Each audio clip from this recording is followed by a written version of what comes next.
C'est la rentrée. On va pas encore y penser. On n'aime pas d'ailleurs qu'on nous rappelle que c'est la rentrée. Les parents sont jamais très bons parce que souvent ils rappellent ces choses-là. Amen. On prêche souvent, ou peut-être pas souvent, je ne sais pas, sur la foi. Mais est-ce qu'on a compris le mécanisme de la foi ? Dans 4 livres, nous retrouvons cette répétition. Le juste vivra par la foi. Nous voyons ça pour ceux qui prennent des notes, on le relira après. Habakkuk, chapitre 2, verset 4. Romains, chapitre 1, verset 17. Galates 3, 11. Et Hébreux 10, 38. On va peut-être prendre Habakkuk parce que je crois que c'est important. Habakkuk, c'est un chapitre qui est très facile à trouver. Et pour ceux qui cherchent, c'est entre Nahum et Sophonie. Où est Nahum et où est Sophonie ? Je vous pose la question.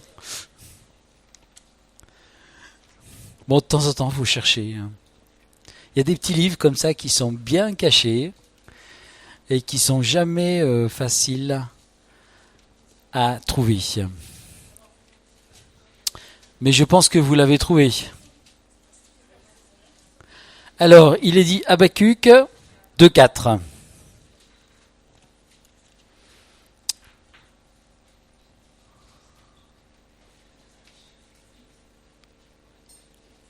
Je me suis fait avoir. Je l'avais lu dans une autre Bible et là... Ah non, attendez voir, si. J'étais dans Sophonie, c'est moi qui ai les yeux de travers. Voici, son âme est enflée, elle n'est point droite en lui, mais le juste vivra par la foi. Le juste vivra par la foi.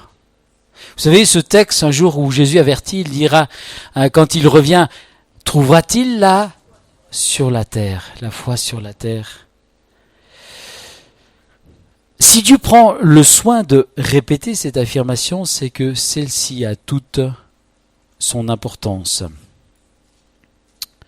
Nous lisons dans la Genèse, si vous voulez le suivre, Genèse chapitre 41, on ne va pas le lire, 17 à 33, cette vision, donc c'est Genèse, chapitre 41, verset 17 à 33, cette vision reçue par Pharaon. Il s'agit au départ de 7 vaches. Bien grasses, et ensuite de 7 vaches maigres, et puis ensuite, nous voyons que, Pharaon reçoit une vision de 7 épis bien gras, et ensuite 7 épis maigres et desséchés. Donc, 7 vaches maigres qui montent sur le pays d'Égypte, qui sont remplacées par 7 vaches maigres, qui mangent finalement ces 7 vaches grasses. Ensuite, ce pharaon reçoit aussi une autre vision dans la nuit, un autre songe plutôt. Il reçoit 7 épis gras qui ensuite sont remplacés par 7 épis maigres et desséchés qui les engloutissent. Alors, Joseph est appelé dans cette cour de pharaon et pour expliquer justement qu'est-ce que c'est que cette vision, qu'est-ce que c'est que ce songe, et finalement Joseph va donner l'explication de ce songe et de cette vision qui va se dérouler sur toute la maison d'Égypte afin de préparer ce pays à la disette. Quelque part Dieu a donné ce songe à cet homme. Joseph va en donner l'explication et il va être choisi comme premier ministre pour préparer quelque part ces années de disette, ces années de famine, ces années de sécheresse qui vont sévir sur ce pays. Et une des choses qui est importante sur lequel je veux m'arrêter, c'est Genèse 41, verset 32. Joseph dit à Pharaon, si le songe est répété, Genèse 41, 32. Si le songe est répété 2 fois, c'est que la chose est arrêtée de Dieu et que Dieu va se hâter de l'exécuter. Faisons attention quand Dieu parle. Ce matin, quelqu'un a parlé justement dans ça, dans une prière que j'ai trouvé très belle dans cette écoute de Dieu. Cette écoute de Dieu. Dieu ne radote jamais quand il avertit. Vous savez, Dieu c'est pas quelqu'un de sénile, hein? Et il ne radote jamais, mais il nous invite à y prendre garde. Si on revient sur cette citation, 4 fois, ce verset est cité, le juste vivra par la foi. Eh oh, le juste vivra par la foi. Je me suis découragé. Le juste vivra par la foi. Oh, ce matin, je suis pas bien. Le juste vivra par la foi. Amen. Qu'est-ce qu'il est dit d'ailleurs? Mon âme est tordue. Dans Habakkuk. Mon âme est défaillante, elle est découragée ce matin. Le juste vivra par la foi. Paul d'ailleurs, dans les Hébreux, et nous trouvons ça dans Hébreux 10, versets 38 à 39, qu'est-ce qu'il est dit? Si celui-ci qui est juste retourne, et c'est dans la parole vivante, retourne en arrière, je ne lui accorderai plus ma faveur et mon crédit. Et nous ne sommes pas, vous allez voir certainement le voir apparaître, Hébreux 10, 38 à 39, puisque maintenant nous avons de la vidéoconférence. Il est dit, nous ne sommes pas de ceux qui se retirent pour se perdre, mais de ceux qui ont la foi pour sauver leur âme. Amen. La foi. Et nous allons encore en parler.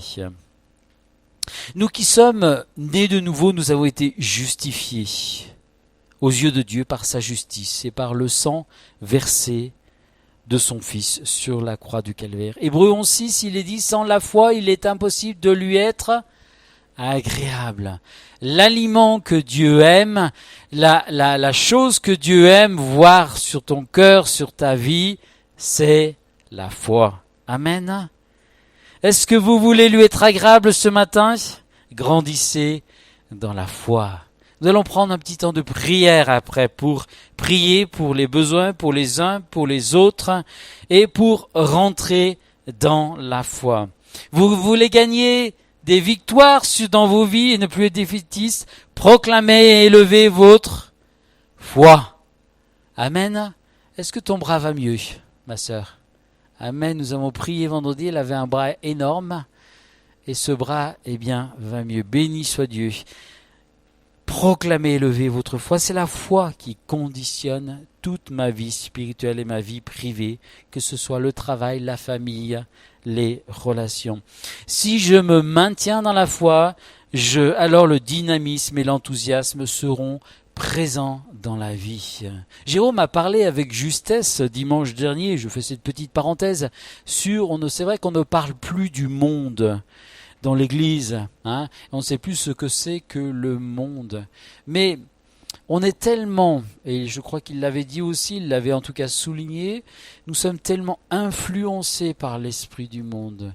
Si on écoute la radio, la télévision, on aura bientôt peur de sortir, on vivra dans des cloches ou dans des couvents, parce qu'on ne sait jamais, on peut subir un attentat et ceci et cela, et on en entend et on en entend. C'est vrai qu'il y a des choses qui se passent. Et puis tous ces réfugiés qui arrivent, et puis ceci et puis cela. Où est notre cœur? Où est notre vision? Notre tête? Dieu s'occupera de tous ces réfugiés. Amen. Et béni soit Dieu pour tous les frères, les sœurs, qui viennent, que nous recevons d'Afrique.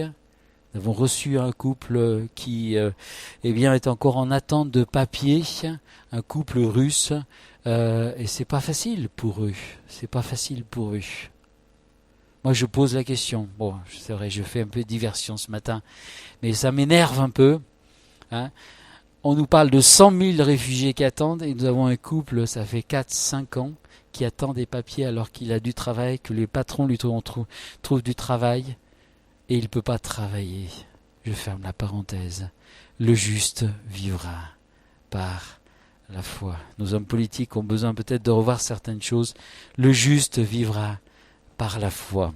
Excusez-moi, c'est un peu mon cœur qui parle ce matin. La foi, je dirais, c'est une ferme assurance des choses qu'on espère. Hébreux 11, 1.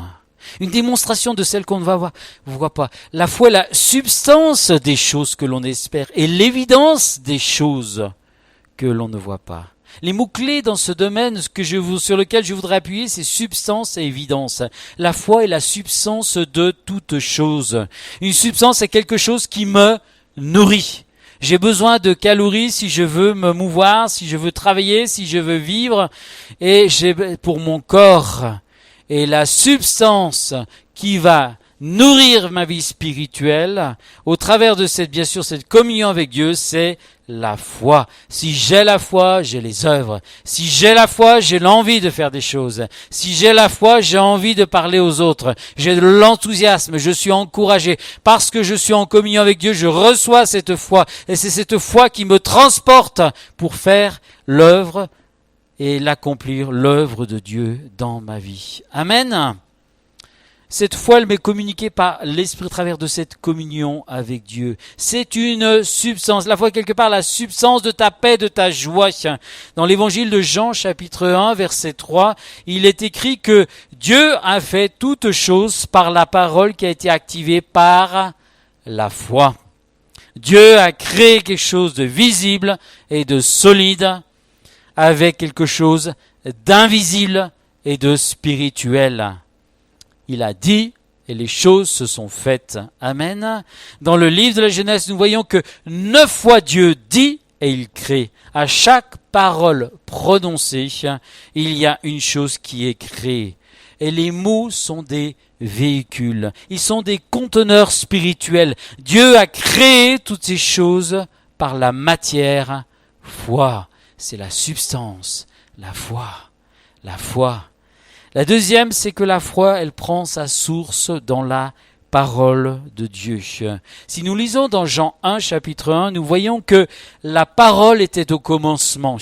Et ensuite que cette parole, elle était Dieu. Et pour finir par cette affirmation, il y a la parole, il y a Dieu, mais finalement la parole était Dieu. La parole et Dieu ne font qu'un. Nous avons vu que Dieu a créé toutes les choses qui nous entourent avec des mots remplis de foi. Et de ce fait, eh bien, toi aussi, tu dois utiliser la foi de la même façon. Là où Dieu a commencé à déclarer les choses par la parole.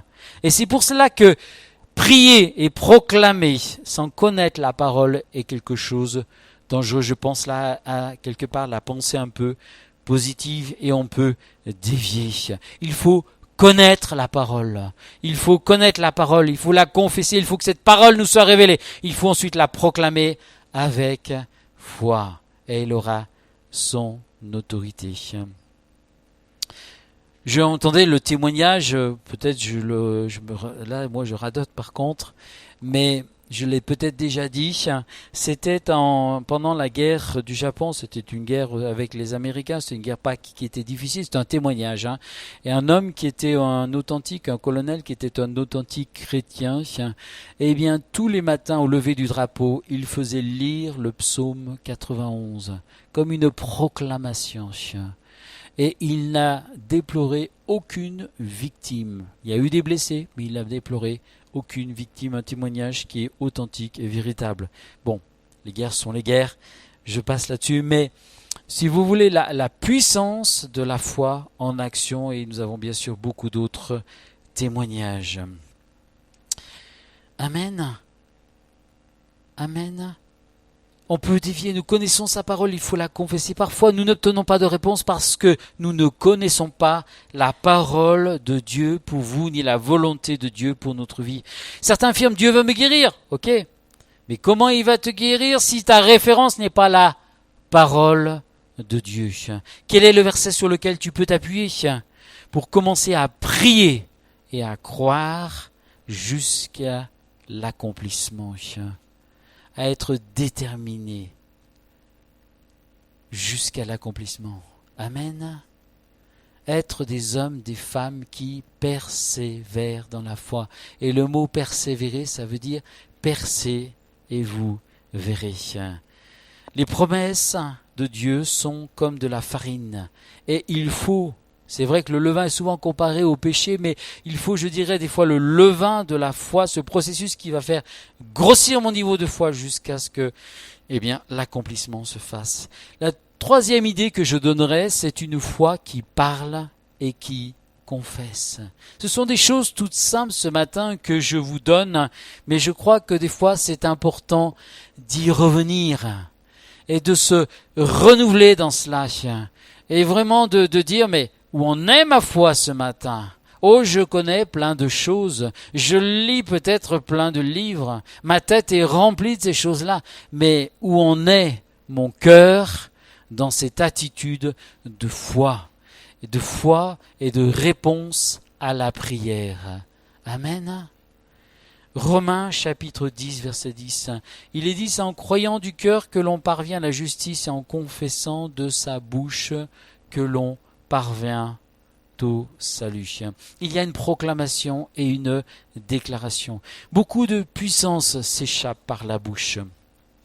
Vous savez, c'est comme une cocotte minute avec une soupape ouverte. Vous connaissez, surtout les dames, la cocotte minute, vous mettez le feu, vous mettez l'aliment au milieu, et puis vous mettez de l'eau, et vous mettez ensuite ce bouchon un peu siffleur, et au moment où ça siffle, vous dites, bon, c'est bon, l'aliment est cuit. Moi, une fois, j'ai fait l'expérience, j'ai pas mis le bouchon siffleur, et après j'ouvre mon plat, et ça a mis beaucoup de temps, donc j'ai dû attendre beaucoup de temps. Toute la puissance, quelque part, de la vapeur s'évaporait.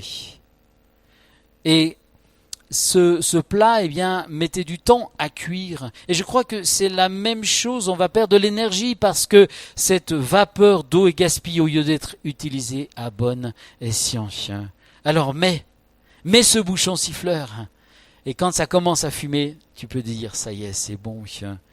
Si nous parlons à tort et à travers, si on parle à tort et à travers, quelque part, on va annuler par nos paroles ce que nous avons confessé. On prie pour quelqu'un. Après, tu vois, oh, tu sais, je connais un bon rebouteux, ou je connais ceci, cela. Ouais, tu pries, ok, que t'en parles après dans la rue ou plus tard ou un jour après. Mais au moment où on est dans l'atmosphère, dans l'attitude de la foi, c'est pas la peine de parler de ton rebouteux, de ton magicien ou d'autres. Enfin, je m'excuse de vous le dire, mais de ton rebouteux, de ton, je sais pas, thérapeute quelconque. On prie pour la personne, on croit à la prière, on reste dans la foi, on reste dans une attitude de foi et on s'attend à ce que Dieu intervienne. Il est important d'être dans un climat de foi. Marc 5, versets 37 à 43, c'est une belle histoire. Là, nous voyons que Jésus s'apprête à répondre à une demande pour le chef de la synagogue parce que la fille de cet homme, qui était un juif, chef de synagogue, est morte. Et au moment où Jésus, d'ailleurs, c'est Marc chapitre 5, versets 37 à 43, au moment où Jésus se déplace vers cette maison, une femme va toucher le bord de son vêtement, elle va être guérie. Elle va saisir par la foi, elle croit que cet homme a cette puissance de Dieu, elle va saisir en touchant le bord de son vêtement, et cet homme arrive devant la synagogue, tout le monde pleure, et puis les gens disent, oh mais ta fille est morte, c'est pas la peine, n'importe pas le mettre, et Jésus dit, mais non, je vais la réveiller, je vais la guérir. Alors les gens se moquent, et Jésus, qu'est-ce qu'il fait dans ce texte, nous dit Marc, il avait pris seulement 3 disciples, et il a pris seulement les parents. Et là, il est monté dans cette chambre, il a prié pour cette jeune fille qui a ressuscité. Il est important de rester dans un climat de foi.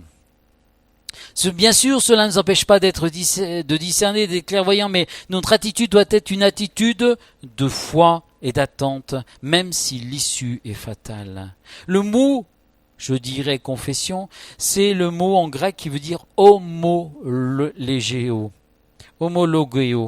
qui veut dire parler en accord avec ce que tu crois. Amen. Parler en accord avec ce que tu crois. Lorsque tu confesses ton péché, tu as conscience de ta faute. Ou alors tu es un insensé. Tu confesses ton péché, mais finalement, tu confesses comme ça.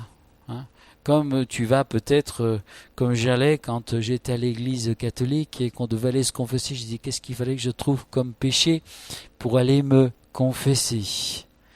Et puis j'en cherchais un, ouais, j'ai peut-être volé quelque chose. Des fois je mentais même pour trouver des péchés parce que je savais pas où était le péché. Et j'allais devant ce prêtre, je disais, après il faisait ses prières. Là j'étais pas du tout en accord avec moi-même et je me rendais compte que quelque chose n'allait pas. Mais le jour où j'ai compris, le jour où la conviction de Dieu est venue dans mon cœur, alors c'est devenu vraiment homelogeo. C'est-à-dire, j'étais en accord. Et ma confession était authentique avec ce que je vivais, ce que je disais.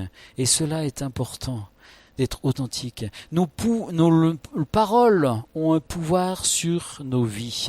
Nous lisons dans le Proverbe 18-21 que la vie et la mort sont au pouvoir de notre langue. Quiconque l'aime en mangera les fruits. Un frère nous racontait... Il était passé chez nous il y a quelques années, il nous racontait que son voisin disait toujours « Oh ben j'arriverai jamais à la retraite. Je mourrai avant, je n'arriverai jamais à la retraite. » Et ce serviteur de Dieu lui dit, qui était un homme de foi, qui vivait vraiment d'authentiques miracles et de guérisons, lui dit « Écoute, tu n'as pas le droit de confesser cela. Tu n'as pas le droit de confesser ça. Confesse des choses positives. » Et cet homme ne l'a pas écouté. Et 2 mois avant, il est mort d'un cancer. Et le cancer l'a emporté. Il avait agi selon sa foi, qui l'a conduit dans la fosse et qui l'a pas conduit à profiter de sa retraite. Il n'écouta pas et il fut emporté. Beaucoup de gens croyant en Dieu ne changent pas leur langage. Ils n'utilisent pas le langage du royaume de Dieu. Il y a un langage dans le royaume de Dieu. Et nous devons être des hommes et des femmes de foi. Amen. Des hommes et des femmes de foi. De toute façon, cela ne marchera jamais. De toute façon, je n'y arriverai jamais. Et puis, rien ne change pour ma vie. Des gens qui demandent là la prière et vous êtes devant eux et vous sentez que vous êtes devant des pierres tombales. Tout est figé, définitivement gravé dans le marbre. Vous avez beau prier, vous avez beau même peut-être jeûner pour eux, vous avez beau, ça ne bougera jamais. C'est une pierre tombale, et quand on est devant une pierre tombale, eh bien rien ne bouge. Quand tu confesses que ce que tu crois, quand tu confesses ce que tu crois de positif, quand tu confesses la parole de Dieu, il y a une conviction qui monte en toi, qui va atténuer tes doutes, les stériliser, et tu vas arriver à un niveau de foi, de conviction qui va te faire rentrer dans l'exaucement. Amen. Amen. Et la dernière idée que je voudrais vous donner, c'est la foi va se transformer en évidence. On a lu dans Hébreux 11, verset 1, que la foi est une démonstration des choses que l'on ne voit pas. Qui veut voir sa foi grandir? Pour transformer des impossibilités en des choses possibles et véritables, suppose que tu es invité à une conférence et qu'on te dit que l'hôtel est payé. Tu vas le croire ou tu vas pas le croire? Tu vas prendre ton billet d'avion pour aller à cette conférence ou tu vas pas y aller? Non, j'espère que tu vas le croire et que tu vas profiter parce que tout est payé. Et tu iras à la date prévue parce que tu es pleinement confiant dans la parole qui est prononcée. Il faut que notre foi dans l'exaucement connaisse l'évidence. Elle connaisse l'évidence, la démonstration des choses que l'on ne voit pas. Amen. Vous savez, moi, la foi, j'appelle cela l'étincelle de Dieu à un moment dans ton esprit. Tu sais que l'exaucement est là. Ça m'est arrivé des fois dans la prière et des fois même en groupe, nous étions en train de prier. À un moment donné, nous savions. C'était plus la peine de prier, c'était plus la peine d'intercéder. On est rentré dans la louange et l'adoration. L'exaucement était là. La révélation était. Les choses, on ne pouvait pas encore les vérifier. Et 1 heure ou le lendemain, eh bien, la personne nous appelait, voilà, ce que tu as fait pour ma vie, le miracle qui s'est accompli.